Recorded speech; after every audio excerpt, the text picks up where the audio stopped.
এক ব্যক্তি তার ছেলে বিয়া করে, সাব্যস্ত হয়েছে বিয়া আর একজনের মেয়ের সাথে তার ছেলের বিয়া। কাবিনও লেখায় 50 লক্ষ টাকা মোহর।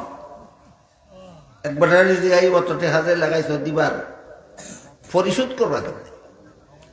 কয়দের দিবার লাগি না? 50 লাখ টাকা কাবিনও লেখাইছে দিবার লাগি না? মুখের লাগে লেখাইছ? কয়টা একটা ফ্যাশন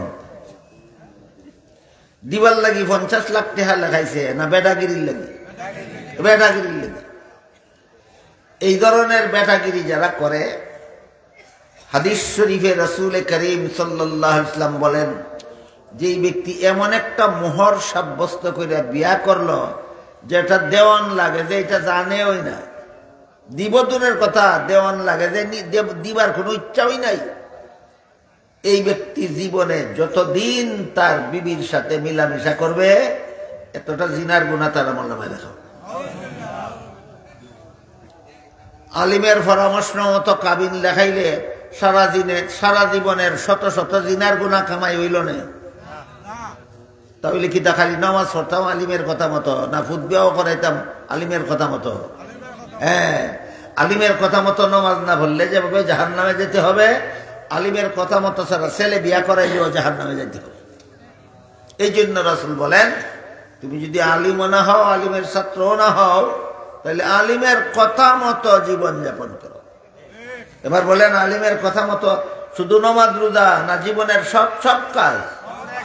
জীবনের সব কাজ। একদিকে মোহর লেখাইলো, কাবিনও দেয় না সারা জীবনে, এই আবার জাহান্নামের হতে রওনা হইল। অপরদিকে বউয়ের মোহরটা তো বাকি রেখে দিল, কোনোদিন পরিশোধ করবে না, কিন্তু জামাইয়ে বিয়ার আগদের আগে ওই মোটর সাইকেলটা আদায় করে দেয়। মোটর সাইকেল আগে পরিশোধ করলে পরে বিয়ার কাবিন লেখা হয়, দস্তখত আসেনি এরকম? এটা কিতাব লইছ তুমি? মোটর সাইকেলটা যে লইছ, যে বেটা তোমার শ্বশুর হইব, ওই বেটার কাছে মোটর সাইকেল উদ্ধার করছ, এটা তোমার পাওনা আছে? পাওনা আছে না চাইয়া লইছ? পাওনা না থাকলে চাইলে এইটারে কয় ভিক্ষা।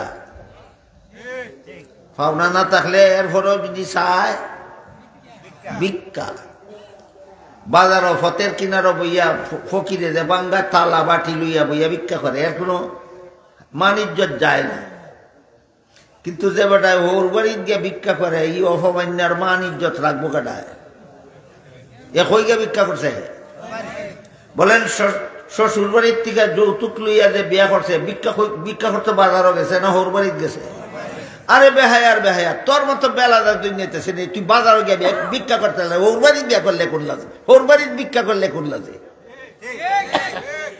আসেনি আপনারা সমাজ ওর বাড়ির ভিক্ষা করিয়া? হালাল না হারাম? ওই আবার কইলাম আলিমের কথা ছাড়া বিয়া কইরা জাহান্নামের পথে গেল। কথা বুঝছেন? দেখুন, কাবিন লেখাইবার সময় একবার আলিমের কথা ছাড়া কাবিন লেখাইয়া জাহান্নামের পথে গেল। শ্বশুর বাড়ির থেকে যৌতুক লইয়া আবার আলিমের কথা ছাড়া বিয়া করতে গিয়া আবার জাহান্নামের পথে গেল।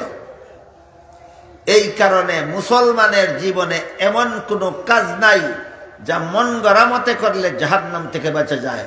মুসলমানের জীবনে যত কাজ আছে সকল কাজ আলিমদের কথা মতো করতে হবে। এরপরে দেখেন, আমরা রাত্রে ঘুমাই, এটা একটা সংসারের কাজ, নামাজ রোজা না, ইবাদত বন্দেগীরা ঘুমাইয়া তখন, কিন্তু এশার নামাজ না পড়ে যদি ঘুমাইয়া থাকে, এই ঘুম তারে জাহান্নামে নিয়ে যাবে, কোনো সন্দেহ নাই। এক রাত্রে এশার নামাজ না পড়ে ঘুমাইলে এক রাতের ঘুমই জাহান্নামে যাওয়ার জন্য যথেষ্ট। বলেন, বাংলাদেশে এমন মুসলমান আসেনি যারা এশার নামাজ না পড়ে প্রতিদিনই ঘুমায়? কজন হইব? শতকরা 2-4 জন না 60-70 জন? 80 জন, শতকরা 80 জন মুসলমান বাংলাদেশ প্রত্যেক দিনই এশার নামাজ না পড়ে ঘুমায়। বলেন, আলিমদের কথা মতো না নিজের ইচ্ছা মতো? কোনো সন্দেহ নাই, তোমার ঘুম তোমাকে জাহান্নামে না নিয়ে ছাড়বে না। এমনই রাসূল কইছেন, তুমি যদি আলিমও না হও, আলিমের ছাত্রও না হও, তবে আলিমদের কথা মতো জীবনযাপন করো। এমনই আলিমের কথা ছাড়া যে কোনো একটা পদক্ষেপ নিলেই এটাই তোমার জাহান্নামে না নিয়ে যাবে না। বুঝে থাকতে বলেন, ছেলে বিয়া করাইব কার কথা মতো? মেয়ে বিয়া দিব কার কথা মতো? রাত্রে ঘুমাইব কার কথা মতো? আলেমদের কথা মতো। আলেমদের কথা মতো ঘুমাইলে কি উপকারটা হবে বলে শুনেন। হাদিস শরীফে রাসূল করিম সাল্লাল্লাহু আলাইহি ওয়াসাল্লাম বলেন, কেউ যদি এশার নামাজ জামাতের সাথে পড়ে ঘুমায়, অর্ধেক রাতের ঘুম তার ইবাদতে লেখা হয়ে যায়। আবার ঘুম থেকে জাগার পরে যদি ফজরের নামাজটাও জামাতের সাথে পড়ে, বাকি অর্ধেক রাতের ঘুম তার ইবাদতে লেখা হয়ে যায়। কাজী আল্লাহর রাসূল বলেন, যে ব্যক্তি এশার নামাজও জামাতে পড়ে ঘুমাইল, ঘুম থেকে উঠে ফজরের নামাজটাও জামাতের সাথে পড়লো, এই লোকটা এশার থেকে ফজর পর্যন্ত সারা রাত যত ঘুম ঘুমাইল, সারা রাতের ঘুম তার ইবাদতে লেখা হয়ে গেল। তাহলে আলেমদের কথা ছাড়া মন গড়া মতে ঘুমাইলে এক রাতের ঘুম জাহান্নামে নিয়ে যায়, আলিমদের কথা মতো ঘুমাইলে সারা রাতের ঘুম ইবাদত হইয়া যায়। বুঝছেন নি? পরিষ্কার করিয়া বুঝে থাকে বলেন, আলিমের কথা ছাড়া মন গড়া মতো ঘুমাইলে এক রাতের ঘুমে কই লিয়া যায়? জাহান্নামে লিয়ে যায়। আর আলিমের কথা মতো ঘুমাইলে এক রাতে সারা রাতের ঘুম ইবাদত হইয়া যায়। আলিমের কথা মতো ঘুমাইলে সারা রাতের ঘুম কি হইয়া যায়? ইবাদত।